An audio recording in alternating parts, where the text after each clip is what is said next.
Stride of Pride. Stride of Pride. The Promenade of Pride. Yeah, well, I also snuck out of his house before he woke up because I didn't want to have awkward morning after conversation. Right. One of the most horrible things that a man has said to me post-coitus. Panties still around my ankles. I had made an academic decision to have a one-night stand. She hadn't had one before. I'd never had one. Seemed like a good idea. Yeah, I am a serial monogamist, and I had always been in, very stable, loving relationships. My 29th birthday, and I had given up shame for Lent. My birthday is April 20th, which occasionally, every 14 years or so, falls on Easter Sunday. But it's usually around Easter, and it's usually during Lent. So I gave up shame for Lent, and I had an inappropriate and public birthday party theme where everybody wore ridiculous outfits, and I wore leopard print and a side pony. Oh, and a caftan. It was a leopard print and poncho. Rose print caftan poncho thing. Yeah. And I epitome of fat girl fashion. By the way, I wore a black mini skirt, bright teal tights, a pair of booty heels, boots, and a fedora.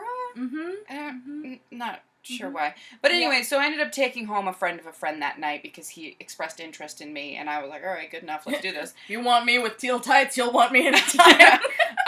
So I went home with him. We had sex. And they had intercourse. We had intercourse, and then as we were laying there, like not even 5 minutes later, post-sex, he turns to me and says, "We can still be friends, right?"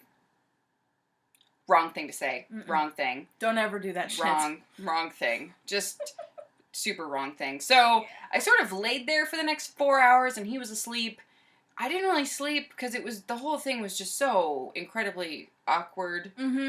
So when I finally figured that it was, my phone was dead, I didn't have anything with me, I didn't have any money, I didn't have my wallet, I didn't have anything, and I was about 2 miles away from my other best friend's house, and so when it got late enough that I could feasibly get out of the bed and go away and go to her house, which was about 2 miles away, up a very steep hill and past every motherfucking church in Anchorage. I swear Easter to God. Sunday. Easter Sunday. Packed. I am walking very clearly on a stride of pride. We don't call them walk of shames, but it was a stride of pride. Nothing shameful in one night stands. Walking in my outfit, my skirt slightly askew, and I just kept waving and smiling and saying, "He is risen. He is risen."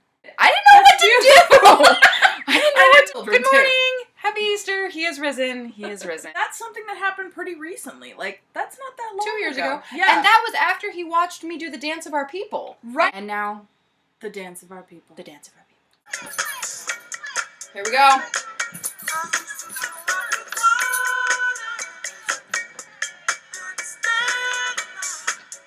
Yeah. Woo. Yes. We really feel like we need to show you the Dance of Our People because we do this a lot in public, and we both still manage to get laid. So if you are this awkward and still manage to get laid, nothing is all that bad.